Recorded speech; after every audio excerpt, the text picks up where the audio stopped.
We'll begin here shortly. Just give us a minute or two. Let a few more people enter the room.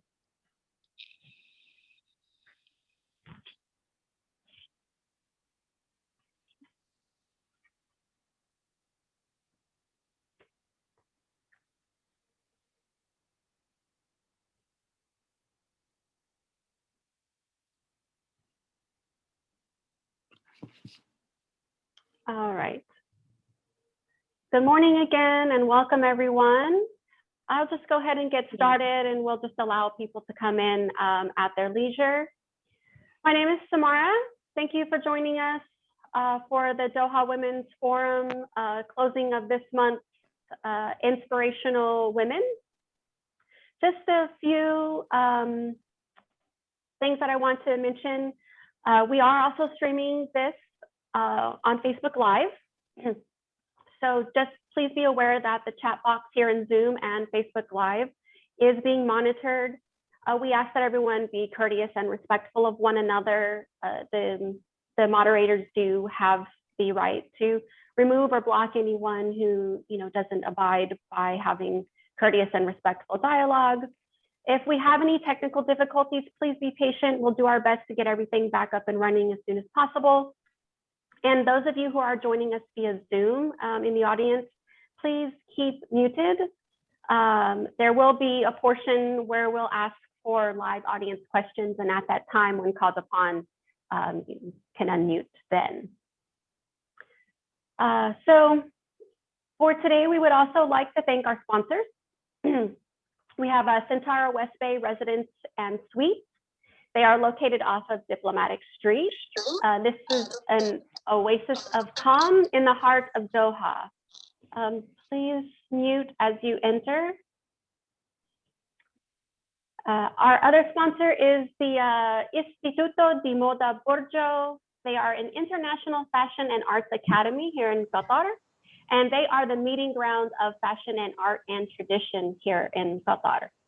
And we have one of our panelists today who is the head of that program. We'll learn a little bit more about her later.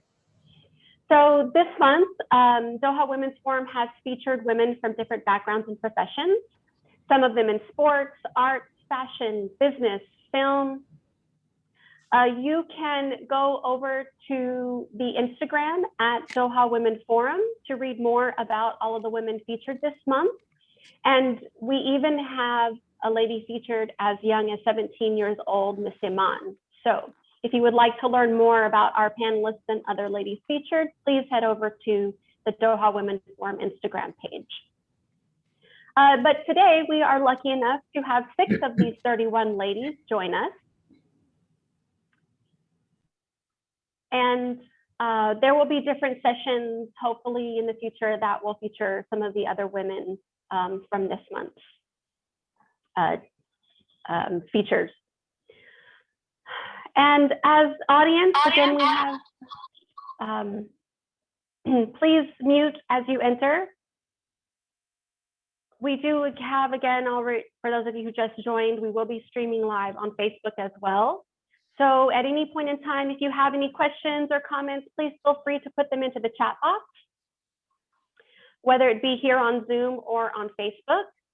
And we are excited to announce that we have a complimentary voucher giveaway from Centara to one lucky audience member. The voucher is to Dalchini Social Brunch for Two. This is a progressive Indian food restaurant. And the drawing will be at the end. So please stay until then if you would like to be eligible for this drawing. All right, so without further ado, let's get started this morning. As I mentioned, we have 6 wonderful panelists joining us today, and their traditional bios are featured on Doha Women's Forum Instagram. However, today we want to really keep this interaction very fun and light. So we're asking the speakers to introduce themselves in a very unique way.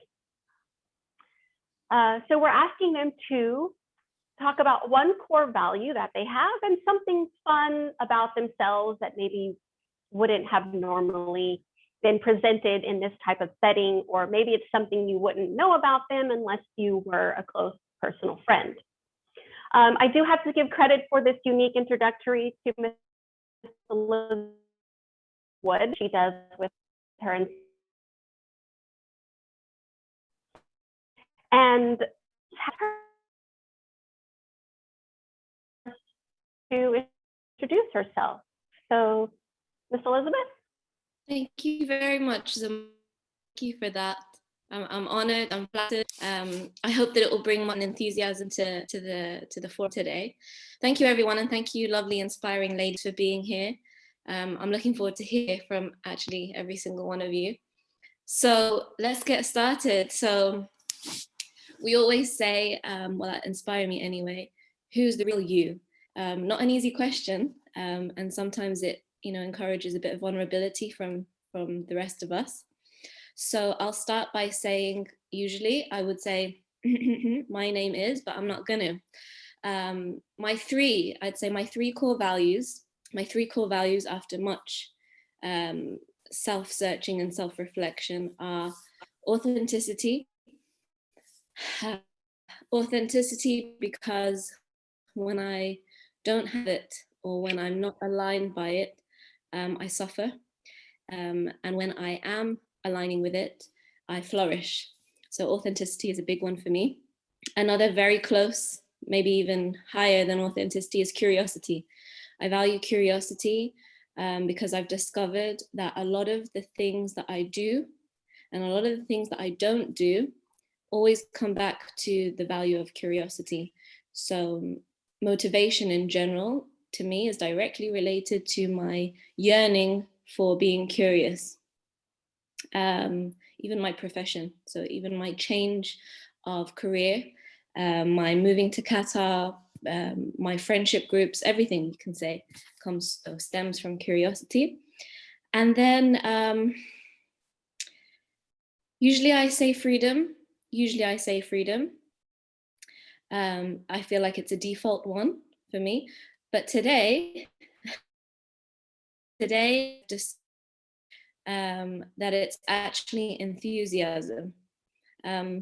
Something that was kind of hiding there, but I've noticed that core values aren't just what you love and what you aspire to be, and when you're in a positive mood. It's also when you find enthusiasm lacking, the core value is. When that core value is not there, it bothers you.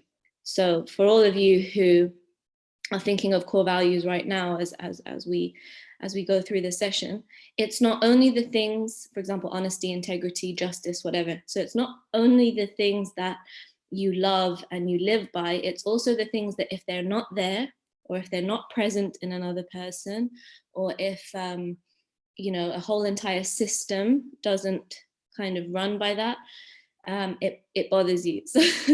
So I've noticed recently, and that's with being around, I'd say, a lot of different types of people, enthusiasm is something that I value a lot. So that's it. That's a little bit about me, and I hope that from this introduction you've learned this much more than you would if I just said my name, my credentials, my ID card, basically, including my ethnic background. It's awesome to know people's ethnic background. It does bring people together. It does quench curiosity, I would say that. But today, I hope that we have a little bit more fun by knowing each other through our core values. So that's me. And something quirky. Zamara, did you say that we add something quirky about ourselves? Something that you wouldn't usually know? Yeah. Okay, so a very long time ago, I used to be a hip hop dancer. Well, I still am, in my own world. But I used to be a professional hip hop dancer on stage, and probably the biggest thing that I've done in terms of stage presence is, you guys know Sean Paul, the Jamaican, yeah, Sean Paul. So back in 2003, I was on stage with Sean Paul when I was a teenager, doing my thing. and not studying for my IGCSEs. So that's a little bit of something that you wouldn't know about me. So thank you so much for listening, and would love to hear from the real yous all around. Thank you, Elizabeth. So as you can see, we got to know a lot about one of our panelists just based on that information alone. So let's see here. How about we go to Shihar? Would you like to go ahead and introduce yourself? Yeah, sure. Hi, everybody. If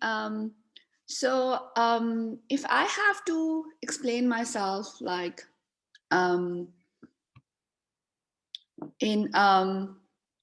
of, define myself, I am a mother of 3, and I was kind of, torn between the fact that I had given up my PMP career, project management professional career, as to be a stay-at-home mom. So I was conflicted there, and I was finding myself, and that's where I gave myself an identity called the PMP mom and started my blog and everything. But the core values that I live by is authenticity, as Elizabeth said, is very important, obviously.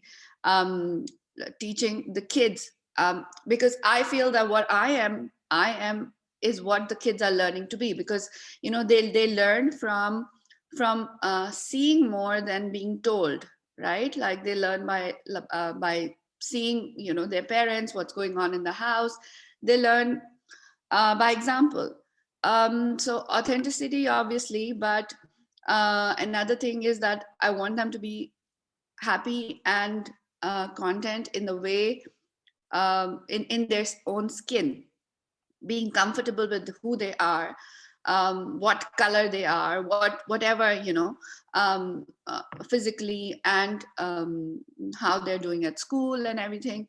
And I unlike, if I'm a Desi, I'm a Pakistani, so from, like, you must have heard from a lot of, like, the Desi parents are very much about, all about kids' studies and pressurizing the kids to score and all that stuff. Whereas me and my husband, we have a totally different kind of way of bringing our kids. We focus, and the core value is teaching our kids to be good human beings. I don't worry about as much as in every parent teacher meeting, I ask, like the teacher is telling how he's going in math or in science and stuff. And we focus on, is he kind to other kids? Is he, so kindness and kind of being there, these are the core values that we try to live by as well. So that's what, the kids can also learn. So that's the core value that we as a family you try to live by and kind of teach the kids as well. That's the whole story of the book that I wrote and everything, and giving back to my father's cause and everything. But the funny thing is that what people don't know is that I've had a lot of, like, finding in my journey of finding myself. I once also did a cake decorating business, and I was making homemade cakes, and I was making these 3-4 tiered cakes, and I did a cake decorating course, and that was like a gig that I did for a couple of years. But I couldn't sustain it with 3 kids, because making somebody else's birthday cake while my kid is sick was just not happening. So yeah, that's kind of about me, from a project manager to a baker in the middle to and started writing and doing the photography. So it's been a fun journey. Thank you, Shihar, for sharing that. And I do apologize to the other panelists, just for the interest of time. If we could please keep it to one core value and one fun fact, and then we can really get into this Q&A and getting the audience involved and having a little bit of fun. So with that, if we can go to Abir. Yeah. So thank you first for inviting me to be part of this. I'm really happy to meet all of the lovely ladies here. Well, for me, for the core value for me, it's integrity. And I found that, I mean, I took it as a thing that I've been raised on since I was very young, but then I noticed how this put me in several challenges when I joined the workforce, and we can talk about it later. But yeah, to me, it's very important to have integrity and to have those people surrounding me with this core value. For something unique for me, I only mentioned this once before with a very small group of women, is that I used to dream about a couple of things, and 90% of those dreams that I wake up, remember them, they actually happen. Actually one of the very tough accident I could avoid because I dreamed about the whole setting of the accident, and I could in the last minute jump out of the car before it happened. Thanks now, alhamdulillah, to the kids and the tough time, I'm not having a deep sleep. So yeah, this yani just once, maybe every 2 years now I can have it, and I guess that's much better for me for now. Yeah, that's about me. Thank you. Thank you, Abir, and we'll get to know a little bit more about Abir later on in the Q&A. Let's go to Khansa. Would you like to please intro one core value and something unique about yourself? Sure. Thank you so much for inviting me to this panel discussion. I'm really excited to hear what my fellow panelists have to say, and I think it's going to be really fun. As far as my core value is concerned, I think it would be empathy. I think it's really important to understand that all of us have a different journey, all of us have different values, and all of us have a different identity. But nonetheless, we need to listen to each other. We need to grow with one another. We need to support each other's journey. We cannot presume what anyone's circumstances are or how anyone should act in a particular situation. But what we can do is support them through it and help guide them in whatever way that we possibly can. Something that not a lot of people know about me, actually, I think this is only like 2 or 3 friends who know about this. I actually really enjoy building Lego. When I'm just trying to unwind, I feel like I have a lot of residual energy left. So I enjoy just picking up those blocks or Legos and just building something. I think it's just something that not anyone knows about me. Oh, thank you, Khansa, for sharing that. I too enjoy a little bit of art therapy to calm down and unwind. So thank you for sharing. Let's go to Sindhu. Hi, and thank you for giving me this opportunity. And I'm in India, so hi from India to all of you lovely ladies. I was really worried about the connectivity from here, but thank God till now, I think I can see all of you, I can hear you. So I'm happy till now, crossing my fingers. I hope till the end of this talk, I can remain here and see all of you. So about, I think I agree with all of the ladies. All the core values that you spoke about reflects what I would feel are important too. But for now, for myself, I feel it's hard work. I've always done things the hard way. And for me, that is a core value I believe in, to do everything, to know everything deeply, to understand it, and then give up perfect 100% to it. That's how I've risen in my career, and I feel that's the best way for everyone, not to take things lightly, but to put in the 100%, the perseverance and the perspiration, and to reach the goals. That's my value. That's what I believe in. And the quirky side of me, I'm a very boring person actually. I think I borrow the fun facts and jokes from my husband and kids and represent it to make me sound more interesting. Otherwise, I'm just a very boring person, but I get very passionate about architecture. And I get so passionate that I sometimes get too emotional about it. And that's not such a good thing, but that's how I am. I think that's it. Over to the other ladies now. Thank you, Sindhu, for sharing. And Miss Minu, please share.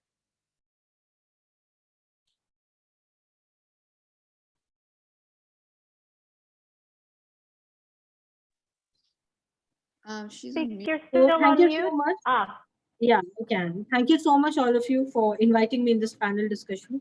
It sounds very interesting, though. I think after a long gap, I'm here with you people, and I could see you. So, yeah, I am a little under the shed because I am experiencing a motherhood since I'm pregnant. So, uh, you could feel the glow. So, the only thing is that the core values, as far as my thought process is, I feel I'm a very intuitive person, as if when I'm speaking to anybody, I would understand, what is going on in that other's mind.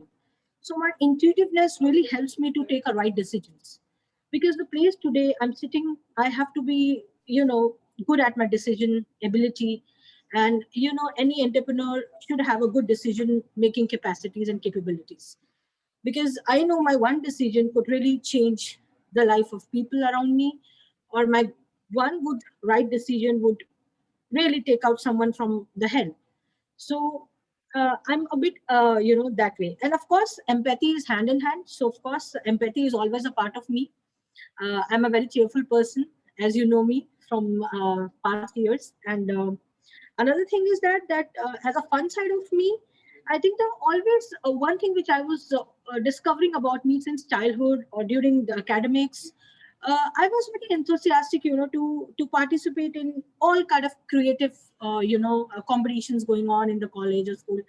But on the other side, there was a keen pressure of me becoming a doctor, from my parents, since I also come from an Asian country where, as I think quite a few people said, they see, so they will think, oh, you'll end up being a doctor or an engineer, because my family was also inclined towards it. But I realized that, uh, every time, even if it's a small art competition or it's a calligraphy rounds or anything, which I'm doing throughout my college or, schooling, I was always very enthusiastic and I wanted to participate and I will win also. But at the end of the day, I held up doing uh, something, which is beyond what I had in me. So I was a medical student and never landed up thinking that I will be, part of one of the best fashion colleges in India, NIFT. And it was surprise package for everybody. But I realized that this is what is meant for me. This is what is really for me. I am not meant to become a doctor. Sorry. So, and I proved it. Technically, I proved it. And I am in a very happy space, whatever I'm doing, because I feel the very important part is that whatever you're doing, you should be happy from inside. And, you should able to give your 100% to it. If you don't enjoy your work, then there's no meaning of doing a work. So you should love whatever you have, and you should respect that and, go ahead, give your 100% to it. And I'm sure the results are on the way. If they are not coming today, they will come. You have to keep patience, but keep striving for the best. So this is me. Thank you. thank you, Minu. Wow. So I hope as the audience, you all enjoyed this little introduction here, and you can see how much value there is in getting to know someone in a different way. So maybe in your own personal interactions and daily life from now on, you might choose to incorporate this as a way to get to know people that you meet. So audience, please feel free at any time to, again, put questions and comments into the chat box, as well as maybe let us know a little bit about yourself by listing one core value or just something fun about you, something quirky.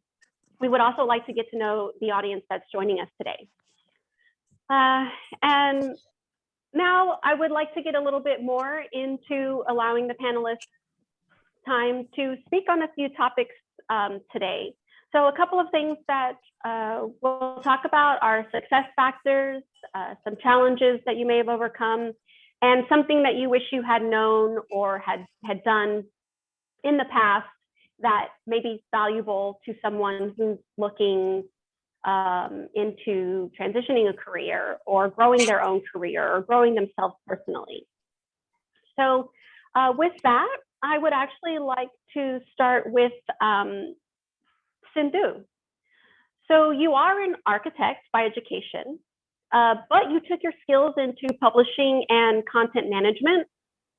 So what has been your biggest or your best factor for successfully transitioning these careers? Actually, I never knew that publishing was for me. I was a business and I was working with architects in India. First child, and then there was a small gap, and so I took for 2 years I was not doing anything. I didn't know what to, and I was not very comfortable getting back into architecture after the 2-year hiatus. That was when I was offered an opportunity to write about an architect, and that kind of really helped me. That kind of helped me in understanding my passion of knowing more about any subject that I wanted to do. So that curiosity in me came out when I first did the interview with the architect. And my passion for architecture was also kept alive because I was writing about architecture. I was getting to know about a person, the challenges he went through. And so I was more interested in knowing about other person or somebody who was in the field of architecture who was excelling in it. And I felt that I grew more, or I understood more about myself by writing about others, by listening to others' life journeys. And it could be in architecture, in business, or in anything else. So when I moved from India, I had no other option but to move on to publishing, hardcore publishing. That's when I went into writing for business magazine, for fashion magazines, lifestyle magazines. It all arose from the inherent fact that I was very curious by nature. Uh, and I had no understanding of journalism at all when I started off, but it was just the basic fact of listening, just listening to what the other person said, that made me go ahead in my career. And I found out that to really come up in what I was doing, I had to have a basic, knowledge about what I was doing. And so I did a degree in journalism too while I was working in Qatar, and that helped me a lot. That me first gave me more confidence. It made me feel that now, yes, now I am on par with the rest of the journalists. Even though I was doing my work quite well, I felt that having that degree in my hand gave me a little boost of confidence to go ahead with what I was doing with much more confidence. And that's when I moved on to writing much more in depth about each of the field that I was writing about. For me, it was so exciting to know about the country that was completely new to me, to appreciate a small country that took a giant leap from pearl diving obscurity to a gas-abundant country. It was an inspiration, the growth of this country, to see it from 2004 when I came here to 2017 till I finished working. I started working as managing director of a group of publications from Oryx Publishing. It was mostly what the country had gone through, the inspiration that the country gave, that gave me an inspiration to write about what happened, what was happening, how a leader, took the reins to really push the country to its limits. From writing about the first buses, that was the first public transport in Qatar in 2007, to the inauguration of gas trains, the opening of the Asian Games,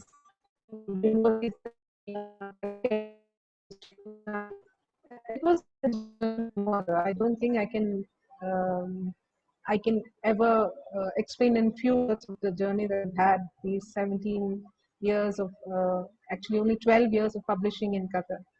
To see this country, which had absolutely no history at all, to come up with such little background, and to have its to get to be the to host the FIFA World and I was just sharing the stories that I was seeing every day in Qatar. The country was the inspiration for me to write about the country. Architecture was always in the background, and buildings that came up in Qatar, the new art facilities, the creativity that was being seen in every corner of the country was again was so inspiring that it made me want to write about it, want to know more about what's happening in Qatar. So it was mostly what was happening around me that gave me the curiosity to keep doing what I was doing with much more passion. Did I answer what you had asked? So I do believe so. I believe it was that what I took away was that the biggest success factor for you was like honing in on the curiosity and using your surroundings as inspiration to further develop your skills and interest and knowledge in the architecture. And I think that's a really good point, is that you can take your interest, as you are an architect by education, but you went into a different avenue that was still around that subject. So for anyone looking to transition careers, maybe that's something that they consider, is taking inspiration around them and how can their educational background be transitioned into a different industry. So thank you for that, Sindhu. So actually now I would like to present a similar question to Ms. Shihar. You are actually a software engineer, decided to be stay-at-home mom, and then became a published author. So same question, what would you feel is your biggest or your best factor for successfully transitioning careers? I think following your heart, for me, it's been like, it was not that I gave up my career and I, to be a stay-at-home mom, and then, all of a sudden I kind of became an author. There has been a journey of like a few years where I have tried a few things, failed, but not giving up, and constantly searching for hard work and not giving up. Like I tried my hand at cake decorating, I tried watercolor painting, I did a course on digital illustrations, but things that were, I was looking for my true calling. And it was not just like success right away. It was a constant struggle of finding myself and finding what I would like to do for the rest of my life. So it took a few years of failing, trying and failing and trying and failing. But the key is of not being afraid to try new things and not be afraid of failing and not giving up. So I think that has been the key thing. Like becoming an author, I had zero idea about, how to publish a book. I didn't do so I don't go into analysis paralysis. I take the plunge. I decided I want to write a book. I started writing a book, and then in the middle of the book, I'm looking for how to publish it. What do I do? How do I get it to a publisher and all of that? So I just, follow my heart and take the plunge. If I know, and I think, if you're doing it for the right reason, then God always helps you direct in the right way and makes it a success. So yeah, that's been my key learning from all this struggle of trying new things and changing of careers. I like how you said analysis to paralysis. Yes. That is just so perfect, because many people are overthinkers and they get in their own way. And I love that you brought that up, that you shouldn't be afraid to struggle and fail, because it is part of the process of being successful. And I think that you really did mention an important factor to successfully transitioning is, try, because you never know. You might discover something that you didn't realize that you had a talent for or a love for. So that is great advice, Shehra. Thank you so much for sharing that. You're welcome. I would actually like to have a chance to hear from Ms. Hansa. So you had mentioned before that you can't change what you're born into, but you can definitely change what you choose to become. And that really resonated with me when I read that. So what I'm wondering from you is, what is a lesser known obstacle that people who are fighting for disability rights may not realize is an obstacle, and how can we help that movement? I think that's an amazing question, especially for a field like disability rights, because there are just so many obstacles, and more or less all of them are in one way or another unknown, simply because this is a taboo topic. We don't talk about disability rights. We don't talk about people with disabilities. We try to put this in segregated spaces. I'd like to mention two specific things. So every time people with disabilities are mentioned, it's either Wait, done with Hansa? Sorry, can you hear me? Sorry if I may interrupt. Yes, I hear you. If you can sit back from the camera or Okay. tilt the camera, we're losing your face. Yes, Okay, right there. Thank you so much. Perfect. Thank you, by the way. I really do appreciate that.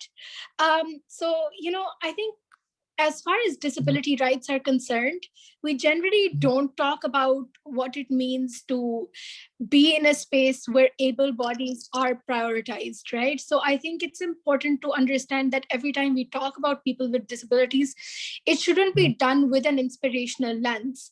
It shouldn't be done merely within the context of, oh, wow, this person is very inspirational. Let's share this story. There has to be something more to it. A lot of times people come to me and they tell me that, they consider me to be their inspiration. But then what? What have I inspired you to do? What have I inspired you to think of? What have I inspired you to improve? So I think that's one of the main questions that we need to think about. It's not just about putting hashtags on your Instagrams. It's about putting image descriptions for people for them. It's about thinking of actions and not just the mindset, because your mindset will only change when you change your concrete actions. So I'd say that's one of the most important things of the disability rights struggle, because people will look at you, they will hold you up as an icon, and then they will start measuring all the other disabled people they know of around you, and with your sort of success, so to say. So they'll forget about all the possible obstacles that you may have faced.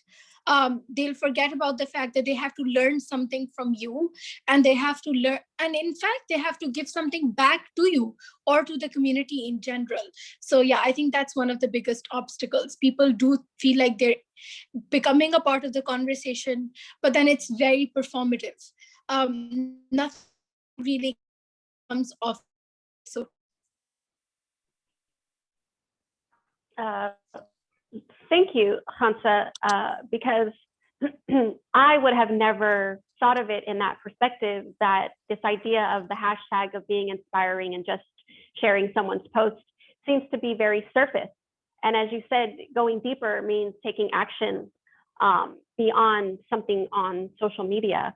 And I never thought about that. So I do thank you for presenting it in that way. I would like to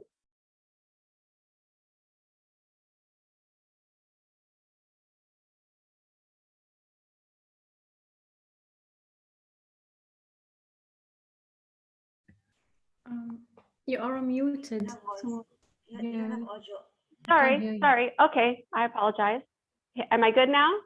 Yes, you can hear. I thought I had unmuted. Okay, sorry.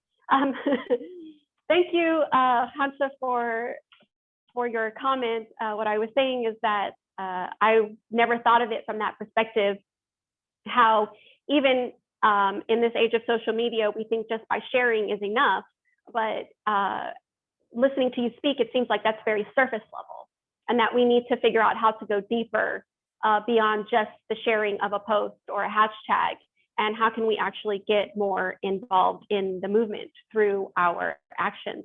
So I really do appreciate you sort of bringing that to light for all of us here in the audience today. I would like to pose something similar to Ms. Abir.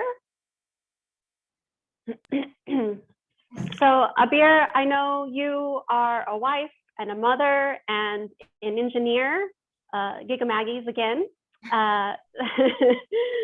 So I was wanting to ask you, how did you stay mentally strong while overcoming the stereotypical barriers that you encountered along the way? And how do you balance your different roles in life, particularly because you will spend time out on the rig for extended periods of time? Yeah, it's actually, so there were a lot of challenges faced joining the workforce.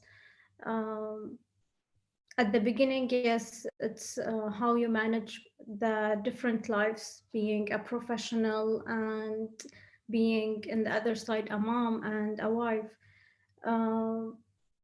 But joining the workforce indeed add to me a lot. With time, I figure out that I become a better mom, learning how to organize myself, how to lead other aspects,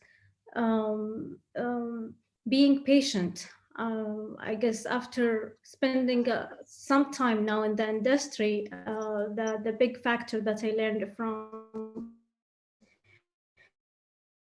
industry is to be patient, and that's really infected home. So just to give you an example, yesterday I have an accident with my daughter.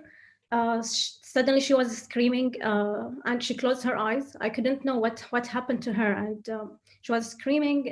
It's very painful, crying, and all the house members just came around her trying to help her with her situation. And I guess if this situation happened earlier, like 8 or 9 years ago, I would not act the same. I would just scream with them and cry with her. But now when I saw this, the first thing that I did was randomly, I was asking for help for everyone. I told my mom, can you please bring her cold towel? I was to her, trying to calm her. Okay, don't open your eyes, just talk to me. What happened? And I seconds that there were like spots on her face. So I understand that she was playing with the candle, trying to blow it out, off, and all that liquid come to her eyes. Yeah, just in a rough, I would say that really helped me to know how to be a better mom. As moms, I think we just rush things. We take it very, let's say, in a way that we stress the situation, maybe. But now, after spending time with the industry, I know how to manage such a situation in a more patient way. And I guess the main factor that made me learn how to be patient was facing a lot of stereotype about us as a woman working in the industry, and the things that we hear on a daily basis, that we are not capable, that we have to prove ourselves. All of this make me being patient. Of course, at the beginning, as a young engineer joining the industry, or trying to push back those stereotypes, but then they call you as an aggressive. And I think many of us just being called in those names to put us back. But then when you understand the politics and how this is actually a pressure factor against us, it's not real, then you act back and relax and just let the time work in your behalf and prove your strength. Wow, thank you so much for sharing, Abir. It seems as though you take from all of your roles in life, and they've taught you collectively how to have patience in each of those roles, how to have composure, how to manage stress appropriately, and be calm in situations, to think logically. And all of that is about the mentality that you hold, to be mentally strong in order to do those things. So I really do appreciate you sharing your insight with us. So audience, we just would like to see some hearts, some hands up, some type of emojis about how you're feeling with the information that these lovely ladies have shared with us so far. So you can either use your reactions for your screen or type an emoji into the little chat box here. So I would like to ask a question to Miss Elizabeth. You talk about breaking free from a comfort zone that is an illusion. What I would like to know, and maybe the audience will find helpful as well, is what's one thing that you wish you knew sooner that helped you break free from that illusion? Wow, that's a really good, deep question. One thing that I could have known sooner. Yeah, okay. Well, I believe in timing. So when I decided to change my career, it's because it was the right time. So I don't have.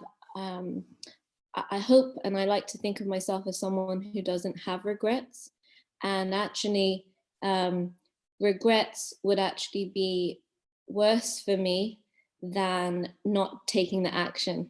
Yeah, so even if I fail, at least the pressure or the cost of regret to me is more than the cost of not knowing if I would have, made it. And even if I didn't make it, maybe I learned 1,000 things along the way, right? So I guess with regards to your question specifically about, breaking free of the comfort zone, and what I wish I knew earlier was probably waiting for my guts. So I'll phrase that and I'll explain it. So when I decided to change my career, and it involved actually, resigning from my full-time job, and I'd been in that job for 10 years, more than a decade. And I was in a job, in a role that I had studied. So it was my career, it was my bachelor's degree, it was affluent, you name it, it's prestigious on all levels.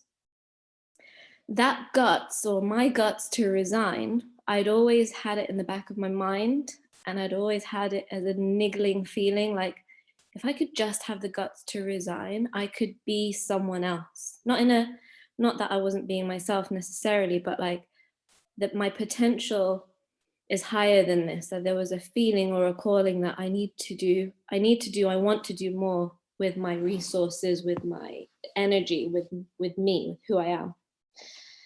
So the guts that I speak of is that I'd say for maybe the last 6 years before I actually resigned, I'd been thinking of, I'd love to resign. I'd love to just do something. I'd love to just open my own thing. But there's always that but. And when push came to shove, I realized that the guts that I'm speaking of, the grit, the risk, to be able to plow through and to be like, you know what, I'm just going to resign. What's the worst that could happen? Me getting into that mode, the comfort zone, to break free of the comfort zone, that only came when I gave birth to my daughter. So she's my firstborn child.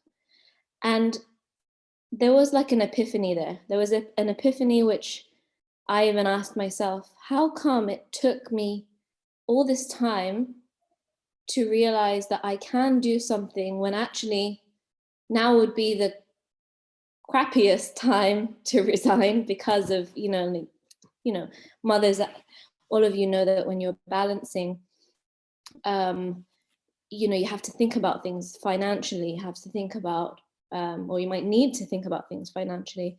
You want the best for your children, right? So you want to be able to put them into wonderful schools. And at the time I was working for Qatar Foundation, and there's that promise of up to 4 children. You put all 4 children in private schooling, have a bunch, don't just have 1, have 4 and put them all in public school and we'll provide. There was that little temptation of suppressing my dreams or suppressing this thing that I had within, this potential, because of the glam, because of the promises, because of the sustenance or the potential sustenance. So I was wondering, how come, against all odds, I relate to the lady who was just saying, making it harder on myself, like I'm doing it the hard way. I could have resigned when I didn't have much going on, if you get what I mean, like when I had more focus, more control, more savings, and you name it. But it was almost like the birth of a child, our first child, made me rethink my values, my core values. And that's why I always start off Inspire Me with, what are your core values? That I valued balance, nurturing, bonding way more than my thirst for, I'd say, climbing the corporate ladder. And there's no problem and there's no issue with climbing a corporate ladder. It's fantastic. If someone can be everything, why not? And I realized that I didn't desire to be everything, all as empowered as I am, and I even was those days.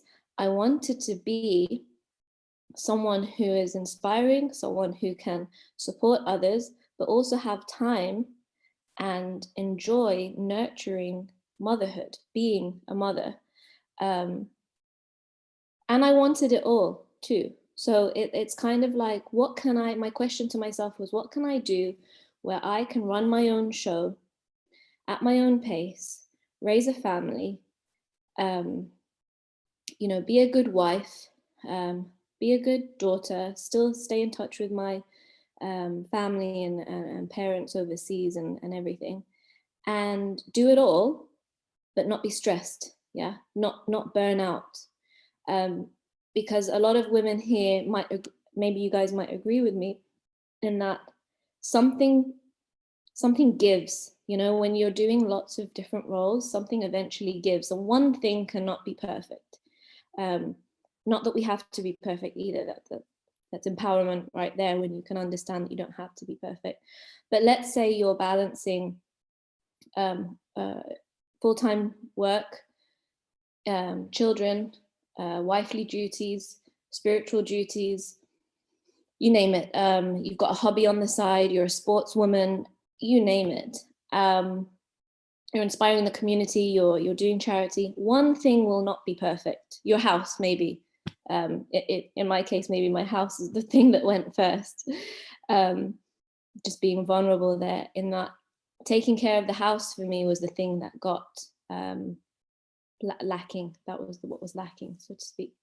So what I've learned is that, what am I waiting for? Why do I always have to wait for my guts? So now, moving forward, and maybe for the rest of you who are listening, I'd say my question to everyone in response to this question, Zamara, would be, what are you waiting before you take action? And I'm going to ask myself as well. Every time I have a big decision to make, I would ask myself, do I really have to have another baby to move, to take action, to do something? So thank you. Oh, thank you, Elizabeth. I like that. What are you waiting for? And that it seems we can look at our life events as a path to breaking free from an illusion, right? So when we have life events, that doesn't necessarily mean that we have to be the same person after that event occurs. We can allow that event to change us, even if, to go along with the theme that many of our speakers have said, even if it leads to failure and struggle, you learn something in that process, and it's valuable. So I do thank you for that, Elizabeth. And Ms. Binu, kind of in a similar realm of questioning, you clearly, being in the fashion industry, design and creativity are needed. But what I would like to know is, what is one skill or quality that most people don't associate with fashion? However, you think it's important to nurture this skill or quality to be successful? Thank you for the question. Well, I feel, see, this profile is I feel very tempting. When we say fashion, it need not to be only a glamour side, because when I sit on my seat every day and I get the numerous questions by students and parents and the people who are very much passionate to pursue career in fashion. This passion is something which we are learning since our childhood, I feel, right? Like it's around us, like name it embroideries, or name it wearing a fancy dresses at events, or there are ample of things which are go on and on. And this is something which is everywhere. But this word has elaborated because glamour has come into the picture, and all these different sort of elements are being part of it now. The angle of seeing fashion has been changed since years. And I think each decade there is a revolution in fashion now. You would see a lot of changes going in and out. So I feel the skill which really attempted me when I qualified my entrance exam in National Institute of Fashion Technology in India. I think that's the premium college in the government and Ministry of Textiles there. Uh, it was always in my mind that I was very good academically, so I knew it that I'll end up being a designer would not be very healthy for me. So I worked initially for some buying houses, international buying houses, worked with brands like Zara, Debenhams, and all those walkie-talkie brands you could see. Even I worked with Galleria Lafite, which is very much here now. When I see, I just smile and pass by from that place. But eventually I feel that, my direction was into teaching, my direction was into guiding people, more leadership qualities, and guiding right path. So I after a few years I sat and I realized that I am really not meant to make designs on table, or I'm not just really meant to approve the sheet production element, because why don't I handpick something which is something my core, which relate to my core value, as I mentioned, inclusiveness. So I decided, no, I have to educate people. I have to, because people are not able to identify between the core fashion and the glamorous fashion. And when I came in this country years back, I was actually confused where I should go, because I come from an entrepreneur's family. My husband is also an entrepreneur, and I was like, no, it's not obvious that I have to become an entrepreneur at the end of the day. I should just listen my heart, what I want to do, what exactly is meant for me. And I went on going interviews and places, but I was never happy and satisfied. I was like, no, I'm not here for this. I have to do something which will give a value to the country asset. And after my lot of analysis and market research, I realized that educating fashion is very important in Qatar, because people, when we speak glamorous word or we talk about it, there is still a need of awareness. And my focus was not just to make a money. Trust me, yeah, I'm a wife of an entrepreneur, but that's never in my mind that I'll make a money. This was my core passion, that I have to start something which will educate people about fashion. And that's a reason one day me and my husband was standing at the window and thinking, and brightening moon was there, and I was like, look, the moon is so bright, and we were just normally conversating, and he said, you babes, you are not for this. you should really think about it. He's very motivating that way, because he told me that you should do what your inner sense says. And then I said, yeah, I realized that people really don't know core about, they don't know the core fashion. Maybe they're very good at styling, they're very good at commercials, they're very good at magazine front covers and stuff like that. But when we talk core, if you don't have a core, a simple example, if you don't make a costume, how will you display the costume on a model and do a shoot? So you should know the core. If people are really enthusiastic, they should really start from core to reach that level. So I think that thinking and that discussion on the window years back has led me do this. It was never looking back after that. I said, no, I have to bring a nice brand here in the country. So I went Milan, did an ample number of interrogations, did an ample number of research, which is the best name, I should bring it here. And I've done a lot of homework, to get them approved. So it's a roller coaster.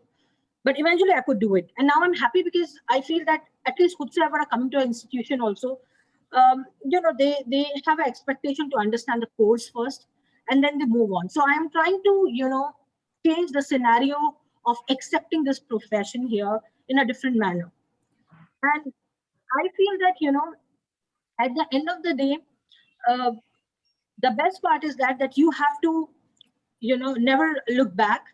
And if you are focused and you know what you want in your life, you should keep moving on. And as many of the women's already said, never giving up, it should be the attitude to everybody. Because I think we women's are great, and the incredible world is waiting for our skills, our like, for example, if we have a meeting, and if there is a woman in a panel and all males are there, now the etiquettes of meeting is changed. They will give you a chance to speak. Earlier times it was not like that. So now they really understand women power, that we also have intelligence to speak about your matters, and we do also have equal rights. So I'm the person, who will never take a wrong thing back. I will always talk, you know, to the right thing. If something is getting wrong around me, I will stand by to that thing and I will resolve it. And that attitudes have not come, just internally, but it is also in my past history, or hereditarily, you can say my upbringing is always like that, that never take a shit on you. Why? Okay. And why, why we should always ask people's opinion, when you are focused and you know what you have to do. So I feel we should listen everybody, but at the end of the day, you have to do which you feel is the best for others and for yourself as well. So I think Okay, this so, sorry, I was just going to say, apologies for interrupting you. I was just going to say, what I'm getting from what you're saying is that listening to your heart and your intuition is a skill that you should nurture, because Yes, this can help you in many aspects of your life, not just your career, but in other roles that you take. And I think that's an important point, and I appreciate that you brought that out, Minu. Yes, it is not just related to your professional aspect. It goes in all the kind of scenarios. Either it's personal or other way around, or it's family. At the end of the day, you are the main host of the show. So you should have a liberty to think that way. All right. Well, I appreciate your insight there, Minu. Just as a little break here. Thank you.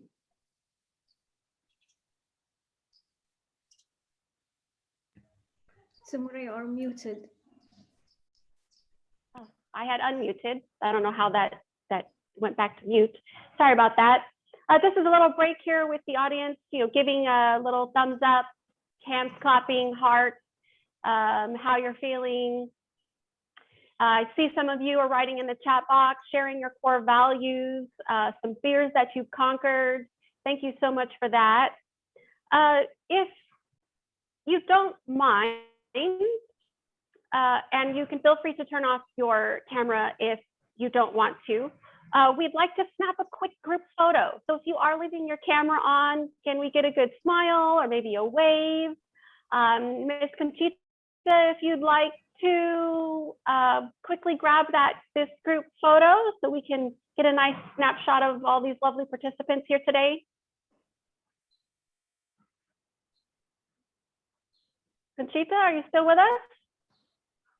Yes, yeah. No worries. Yeah, I'm taking the pictures now. All right, everyone, smile. So not everyone open their cameras, so but it's okay. So again, first batch, everyone smile. All right, thank you, ladies. And I think we have Oh, some thank you games. so much. Yes, yes, yes. So we would like to turn it over to the audience.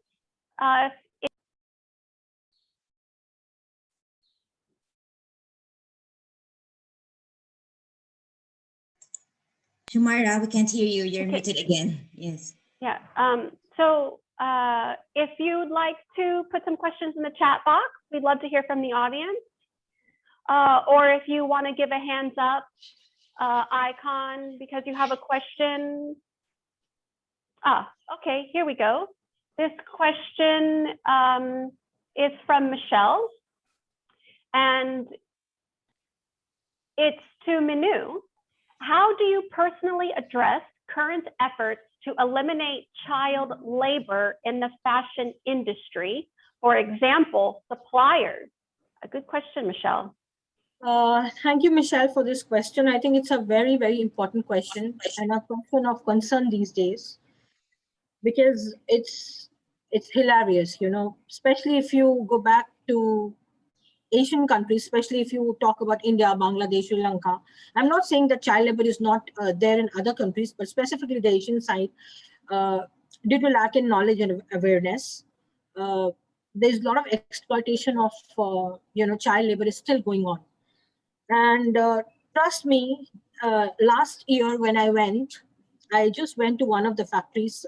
They were doing some T-shirt making, hosiery T-shirt supply. And I just walk in. I wanted to, see how they were doing it and how it would be helpful to my students as an industry experience.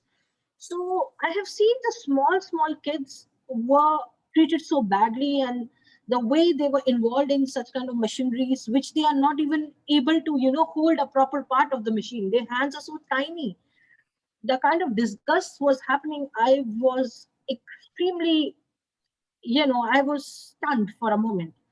And I personally, when I went there, I actually spoke to that child. I said, "Can I speak to you?" And that guy was, I think, almost 10 years, and he told me that, yeah, I don't want you to do it, but my family cannot afford, or whatever, the reasons were. And I said, do you like studying and something? He said, yeah, I do like, but I cannot because my parents cannot afford.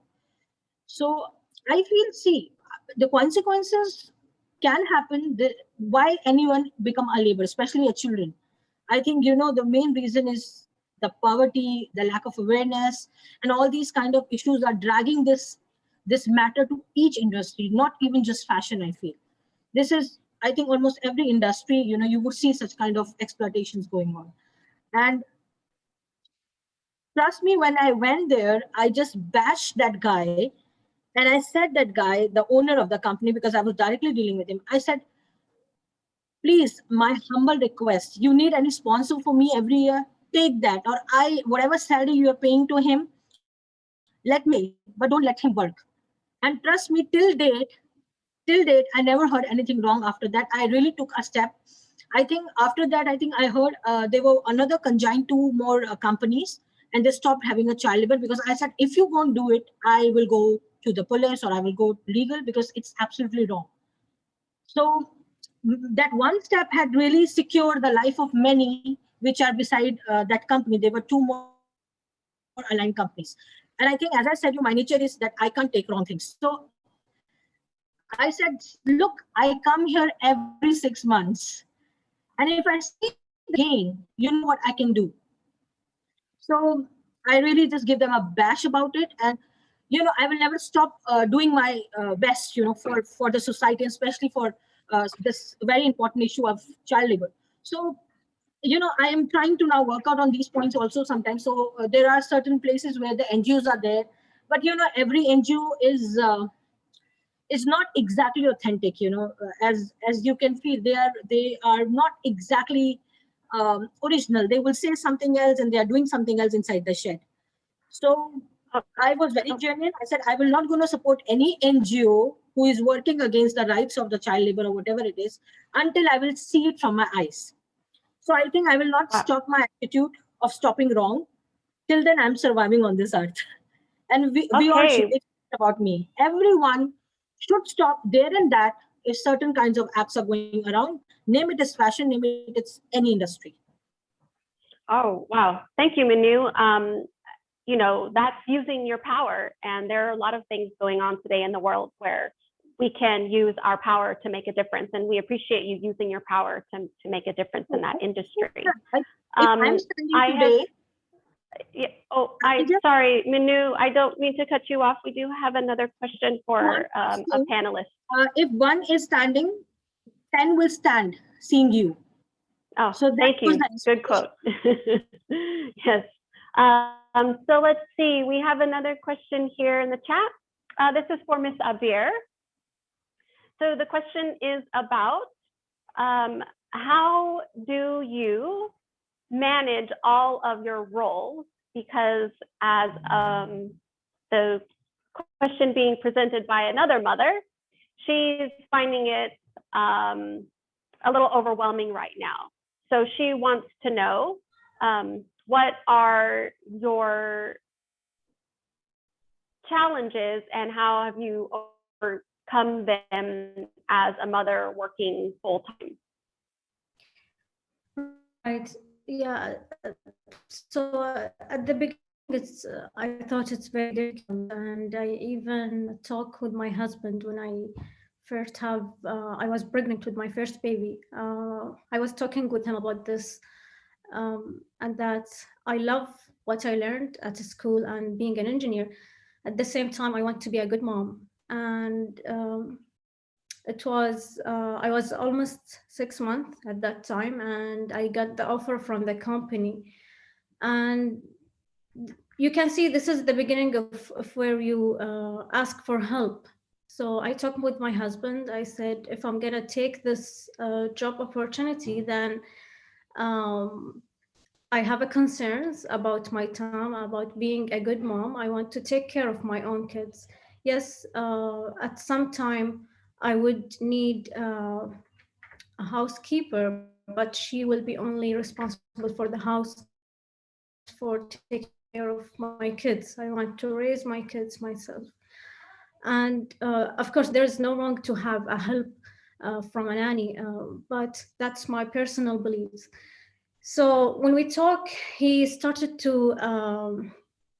offer things. He said, you're gonna have the help of your mom, my mom, at the beginning until he or she is 2 years old, and then we can put them into a nursery. We don't want to, we want also the good things for the kids themselves. We want them to raise their personality and to have the potential to involve with the community, not only to keep them at home. So I saw the things happened in good base. My son was raising in a good environment. In fact, and I always actually mention this. In fact, I saw how my kids now really proud of what I'm doing. They are inspired of me as an engineer mom. They always mention this to their friends at school. They start to dig more about being an engineer. What is science? How can we be what you are in the future? Yeah, I mean, that's what really pushed me every time I'm going and taking an award. I see how this reflects to my kids more than me, and that's what really keeps me going. It's a challenge at the beginning, but once you know how to manage your time, it's really a pleasant, because at the end of the day, you're gonna spend 8 hours at work, and they will spend the same time at school. You come back, you want to give them. For me, yes, it's. I find more joy to spend the time with them. Yes, I need to rest, but I love to spend the time with my kids, talking with my husband. So it's yes, I'm gonna tell you, it's hard at the beginning, but once you know how to organize your time, how to give to both sides, then it's gonna be easy. Oh, thank you, Abir, for your perspective on that. And I like that you brought up the fact that you have to ask for help. You can't be afraid to ask for help, and that's important because I'm sure there's someone out there willing to help. So thank you, audience, for those wonderful questions. Just to keep the audience involved here, a little bit more fun, if you all wouldn't mind, use not one or two, but more like 2 or 3 emojis in the chat box that kind of describes something you enjoy outside of your career. We'll just have a little bit of fun here. We'll let you all take the time to do that. While you all are doing that, I would like to mention that we do have a survey, and Ms. Conchita, if you would like to share the information for this Slido survey while our audience is thinking about some emojis that describe a hobby of theirs outside of the career. Here it is. So if you'll please go to www.slido.com and enter the code 962876.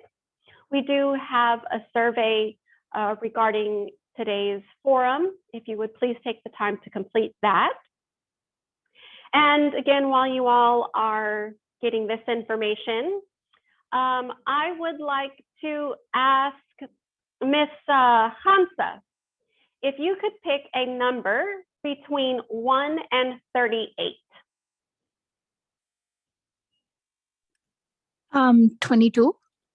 22. Miss Conchita, who is number 22 and the lucky winner of the Centaura giveaway for the social brunch at Dalcini? Yes. All right, let me just check on the registration. So number 22 is, she is here. Miss Michelle, I hope I pronounced your last name right, Umer. Is that right, Miss Michelle? So yes, it is. From Santara. Yes. So please send me a message privately, and I will we'll discuss how you can claim your voucher from Dolcini Okay. and Santara. Thank you, Michelle. Thank you. Thank you. It was a wonderful forum. Thank you. Oh, congratulations. All right, let's see. Do we have any? No emojis, icons yet to describe.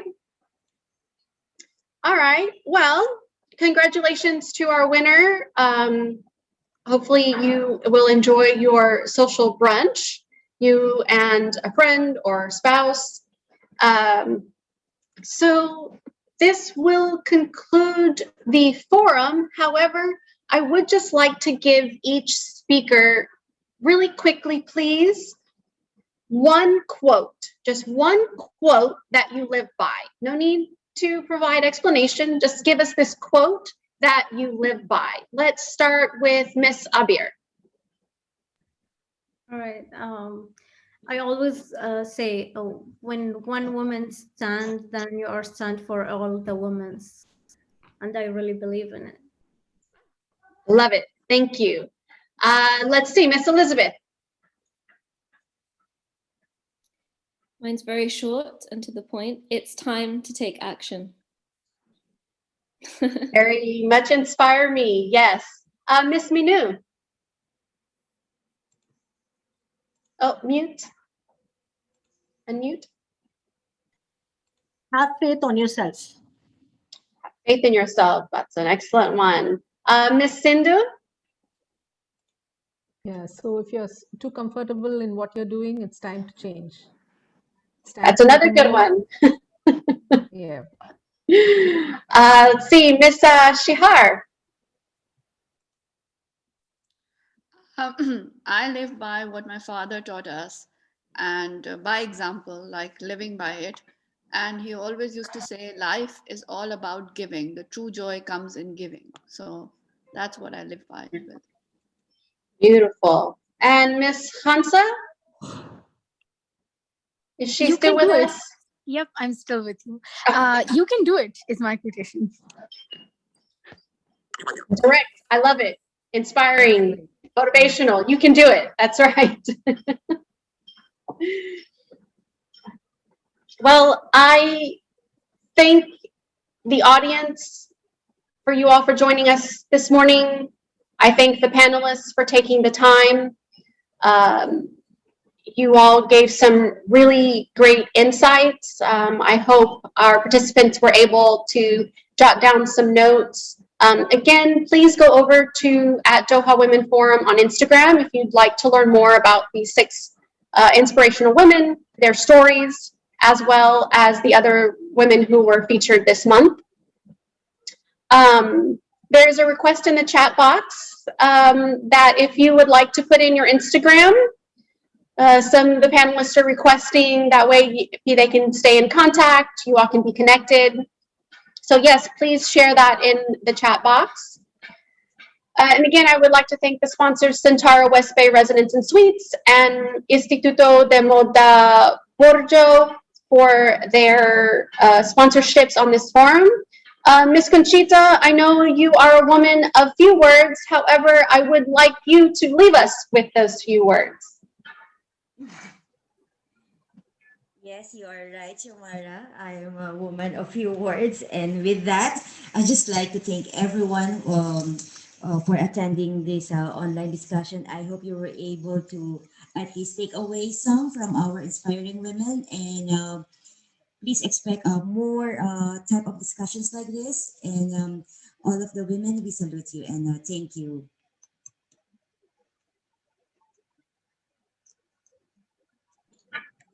Thank you again, Conchita, for starting the Doha Women's Forum, for featuring these lovely ladies and all of their stories. Again, thank you to the panelists for taking the time. Thank you for all those who joined us from different parts of the world. And again, if you've got some Instagram pages, please put your ID, Instagram names there in the chat. This was recorded, so we'll do our best to retrieve that information and perhaps find a way to share that with those of you who participated. Really quickly, Conchita, if you'd like to put the Slido survey information back up one more time in case anyone missed it. Please do take the time to take the survey. We do value the feedback in order to improve on these panels. Give us any suggestions that you have, maybe for even future topics. We would love to hear from you all. Yes, and there it is again, slido.com, enter code 962876.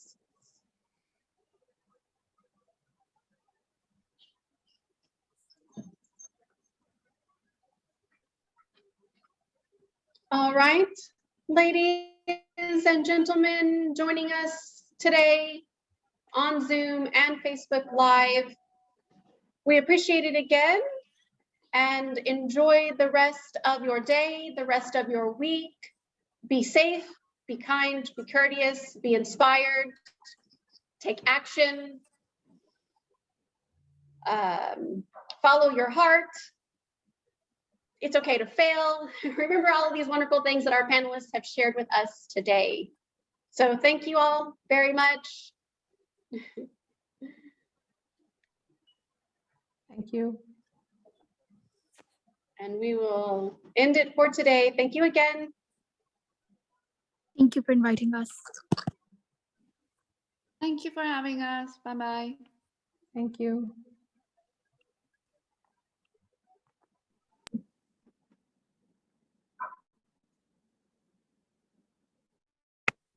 Thank you for inviting.